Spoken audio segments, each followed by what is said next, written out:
e, quer dizer, da filosofia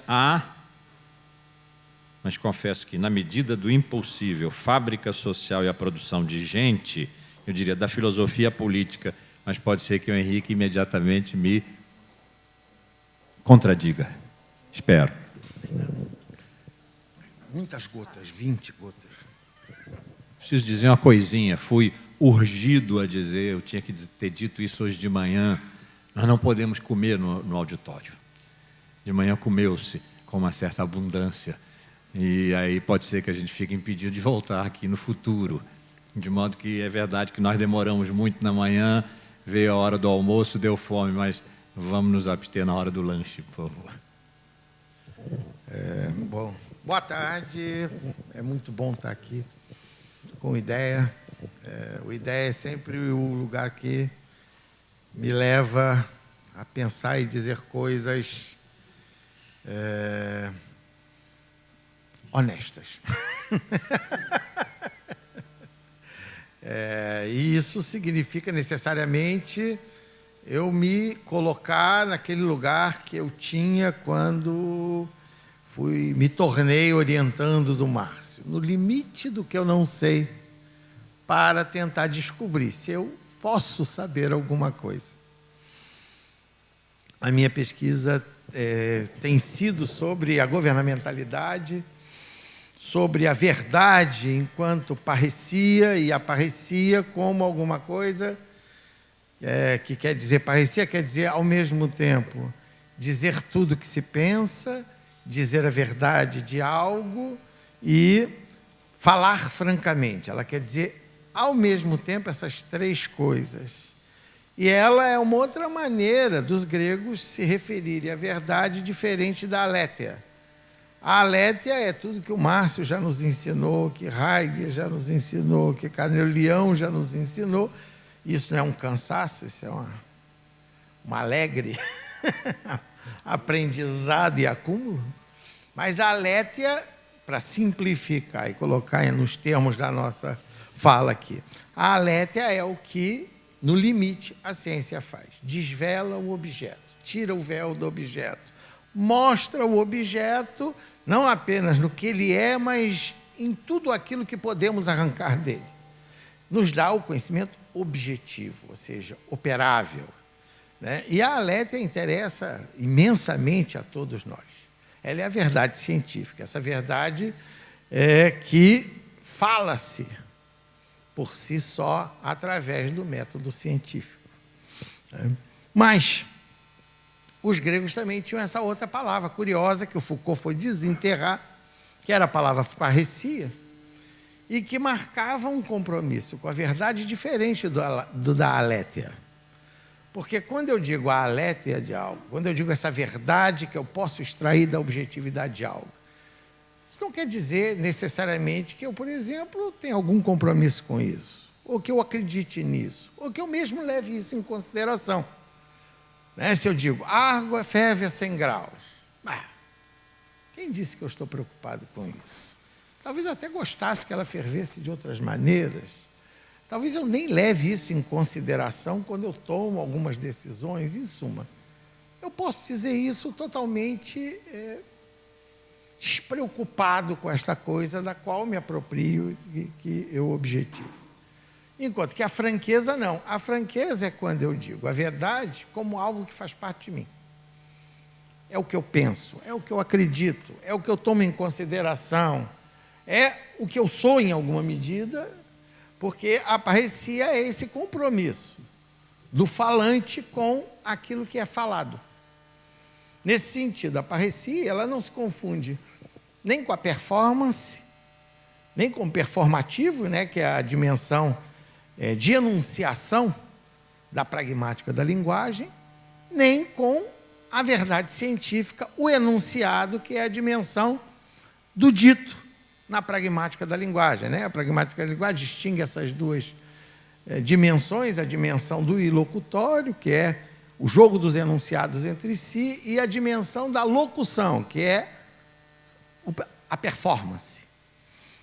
Foucault longamente trabalhou com essa dupla dimensão identificando o enunciado com o saber e a ciência, e, portanto, como um lugar onde não há sujeito, é um fallacy que vai por si mesmo, e quando nós nos pomos a dizer ele, pouco importa se nós acreditamos nele ou não, ou se nós o tomamos em conta, nós somos repetidores de um discurso de eficácia que funciona como a verdade alétea do saber. Por outro lado, curiosamente, o Foucault vai identificar as ideias, as ideologias, a educação, a alma e uma série de outras coisas com o que ele vai chamar, de modo bastante violento, de poder. Ele mesmo diz num texto dele. Eu falei do poder para acabar com essa conversa fiada de ideologia. Né? Porque nunca se trata de ideias. Na verdade, é um maquinário onde, eventualmente, eu efetuo uma performance para fazer algo acontecer. Ele dá exemplo do performatismo. Se eu estou numa igreja, na hora aprazada, com a cerimônia montada, e eu faço gestos rituais do batizado, eu batizei alguém.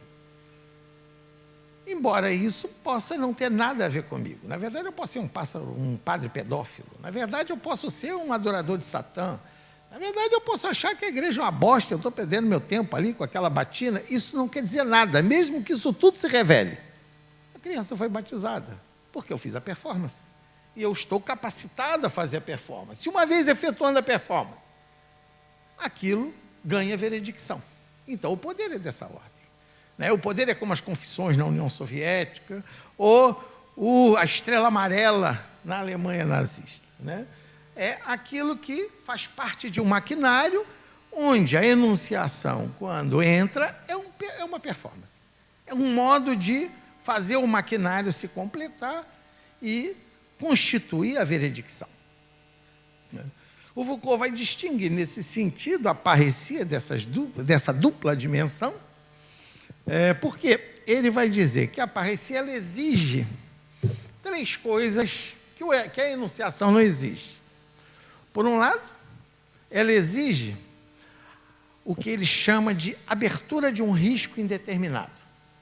Isso significa que eu posso efetuar a parresia em qualquer momento, independente das condições que o momento me oferece. Só que eu tenho clareza de que, ao fazer isso, eu me ponho em risco. Certo?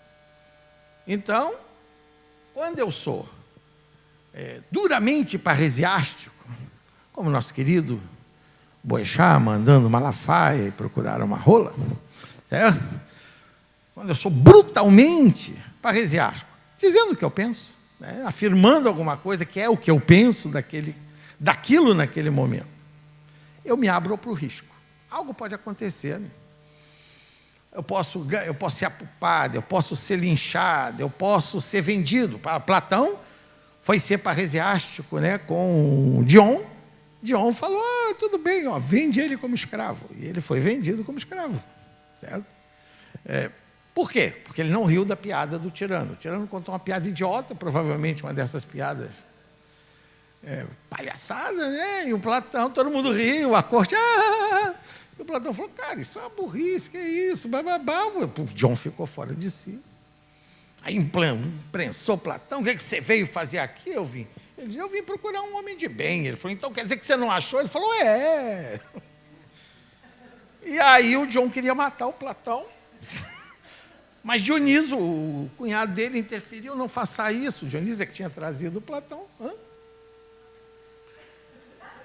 Eu estou contando de memória, eu posso estar enganando os nomes. Pode ser que Dioniso seja um e o Dion seja o outro. Tá certo? É que os nomes são muito parecidos. Dion, Dioniso, é difícil saber quem é quem.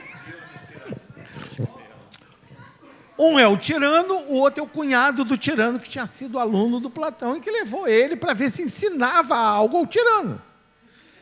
E, nesse momento, descobrimos que o tirano não quer aprender nada, quer contar piadas idiotas e fazer a corte rir disso. Quer dizer, uma coisa idiota mesmo. Tiranos são todos muito parecidos. E aí o Platão falou, não achei a menor graça, deu essa confusão. Ele queria matar o Platão, o cunhado interferiu. Não faça isso. Aí ele falou, não vou fazer. Chamou o barqueiro e falou, vende ele como escravo, ou mata ele no caminho, né, para dar uma engabelada geral. Não, pode ir com ele no barco dele, que está tudo certo. Então, a parecia, ela abre esse risco indeterminado. Eu disse o que eu penso, mas eu não sei o que vai acontecer comigo. Podia ser o contrário, né? Podia o tirano abraçar ele, enfim, alguém que... A gente não sabe, o risco é indeterminado, né? Ele não está de antemão dado. Eu só sei que eu estou em risco ao lançar a mão da parecia. O segundo ponto da parecia é que ela é necessariamente a expressão pública de uma convicção pessoal. É o que eu penso, é o que eu acho. Talvez ninguém ache isso, talvez todos achem que quem acha isso, é aquilo ou é aquilo outro. Mas eu estou dizendo o que eu penso. Certo? Eu não estou dizendo aquilo que a ciência me disse que é verdadeiro. Eu não estou dizendo aquilo que o poder me permite dizer para ser eficaz em alguma coisa, ou para pôr o maquinário da submissão para funcionar. Não, eu estou dizendo o que eu penso. E eu estou tornando isso público. É impossível ser paresiasta sem ser público. Uma vez o aluno perguntou, mas se falar entre quatro paredes, só um com o outro, eu falo, quer saber? Em 10 minutos o mundo inteiro sabe, porque quando é da ordem da parecia, não tem jeito. Vai vazar. Não fica escondido, porque exatamente essa expressão pública. Ela não é pública porque eu falei no meio da praça, ou porque eu falei só contigo. Ela é pública porque ela é essa expressão dessa convicção. E ela vaza. Não tem como esconder isso, né? Isso é algo que você não sabe como, você saiu agora aqui na esquina, já estão te cobrando. Mas você não falou isso? Você fala, como? Porque já estão sabendo. Não tem como esconder. A parecia não é feita para ser escondida, ela é feita para ser publicada. Por último, ela é, e esse é o elemento mais importante da parecia, é o elemento que recoloca ela no seio de uma dramática da linguagem, como que é o Foucault, mas também no seio da própria pragmática da linguagem, como um terceiro elemento necessário para entender essa pragmática. Ela é a expressão de uma coragem. Ou seja, você só é capaz de lançar mão da parecia se você encontrar em você uma coragem. Não é possível. Normalmente, 5 minutos depois, nós nos arrependemos amargamente, dizendo, mas para que eu fui fazer essa parecia aqui no meio dessa sala? Né? Para que eu fui? Por que eu não guardei minha boca para comer farinha? Por que eu não apliquei na bolsa e ganhei dinheiro como todo mundo? Mas a parecia, ela é o uso de uma coragem que surge, se torna disponível para nós e que nos permite dizer o que pensamos. Então, é uma dimensão da verdade que aparece no Foucault tardio, vou brincar, né? Tardio não, porque ele morreu jovem, mas vamos chamar, então, o fim da vida desse jovem que morreu de AIDS, de tardio. Então, ela aparece nos 3 últimos cursos que ele dá. Ela anda muito devagar, porque ele já está muito abalado pela doença, ele não consegue mais dar aula inteira, ele tem que dar aula em 2 partes, né? E é um momento em que ele está pensando de maneira muito forte e poderosa a questão do sujeito. Não a questão do sujeito como uma questão individual, mas a questão da subjetivação. A questão da subjetivação, que é, em alguma medida, a questão da formação que fazemos de nós mesmos num meio psicossocial. A questão é, qual o alcance disso? Até onde isso pode ir? O quão tecnológico é isso? Mas a primeira questão para ele é descobrir se há essa dimensão. E a parecia é o que diz a ele, que é possível pensar que haja essa dimensão. Porque ela é a verdade quando ela é a expressão dessa coragem, que é ao mesmo tempo a expressão de uma liberdade. Então essa indeterminada ação que fazemos, né, com uma indeterminada consequência, que pode nos levar ao trono ou nos levar para a cadeia, né? A gama é ampla, ou mesmo para a guilhotina, né? Não sabemos exatamente o que acontecerá depois, mas que no momento em que fazemos, nós achamos ou julgamos que é necessário fazê-lo. E não é a simples enunciação de uma verdade, não é água ferve a 100 graus. Não, dane-se que a água ferve a 100 graus. Né? Dane-se a alétia nessa dimensão, porque a alétia não exige uma coragem. Ela é de outra natureza, ela é da natureza do jogo do discurso consigo próprio e da capacidade que esse discurso tem de explorar todas as virtualidades de algo tomado como um objeto. Assim como o poder, que não é senão o que antigamente chamávamos de ideologia, mas já agora aparelhado e tecnificado, o poder é essa dimensão da veredicção que podem fazer conosco. E esse é o ponto principal. Porque desde o início podem fazer conosco. E nós somos feitos algo.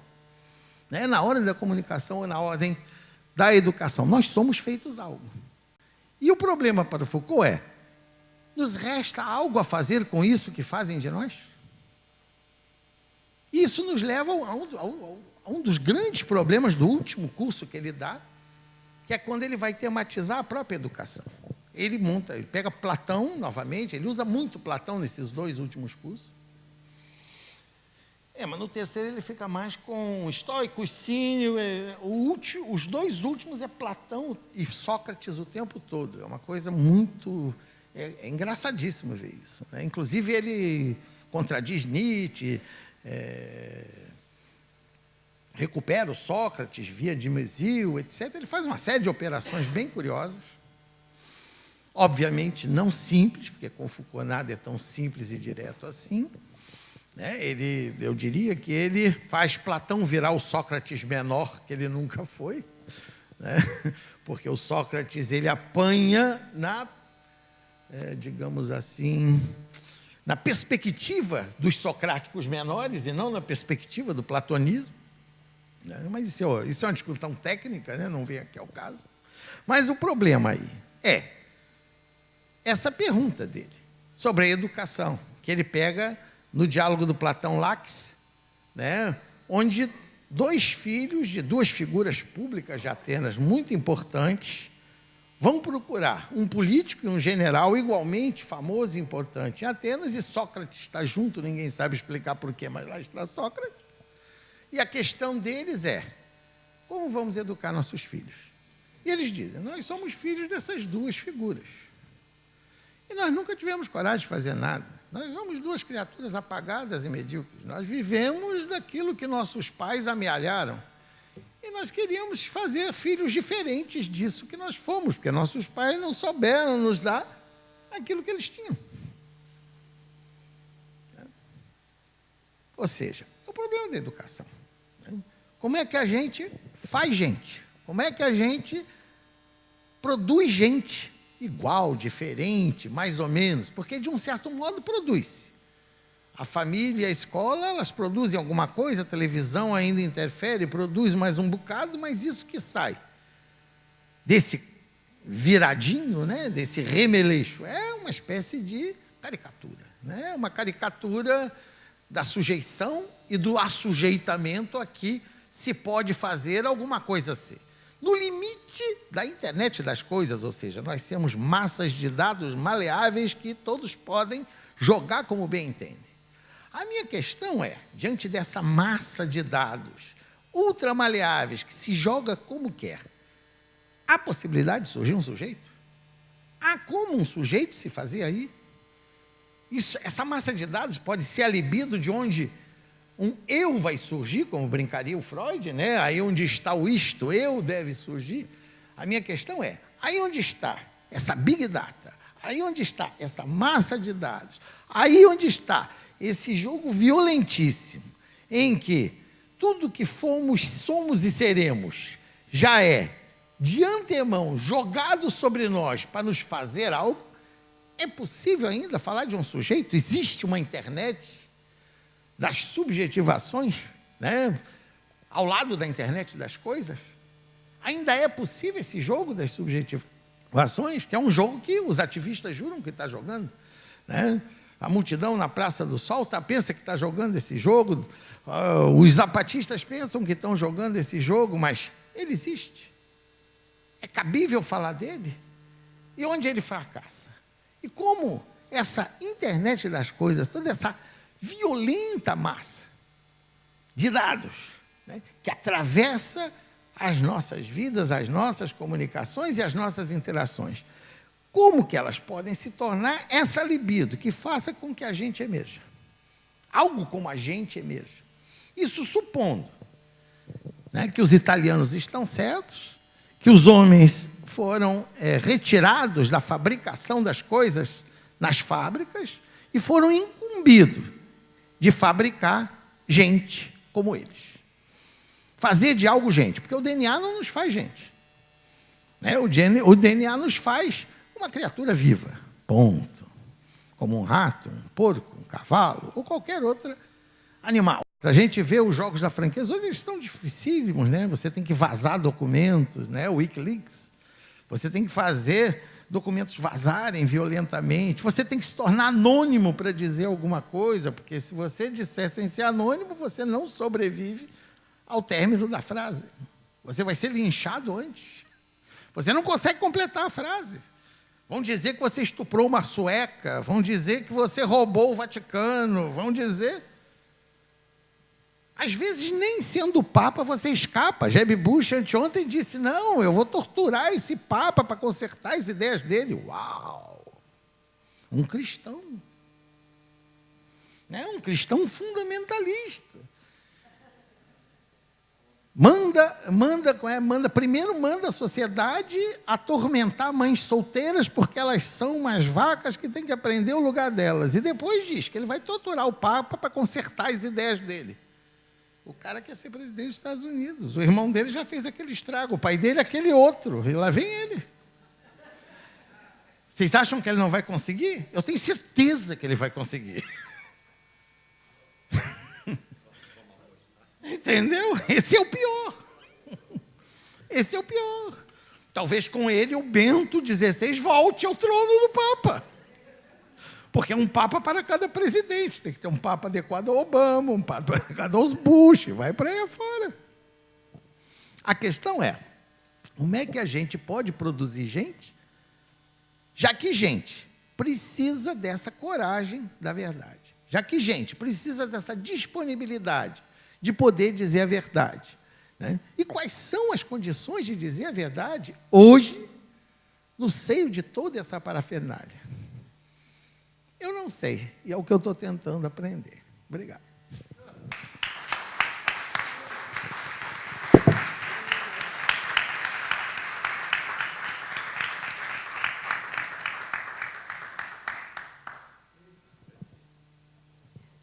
A coragem da verdade é fechar uma conferência dizendo, eu não sei. Essa é a coragem da verdade. Aí é que a gente se põe em risco.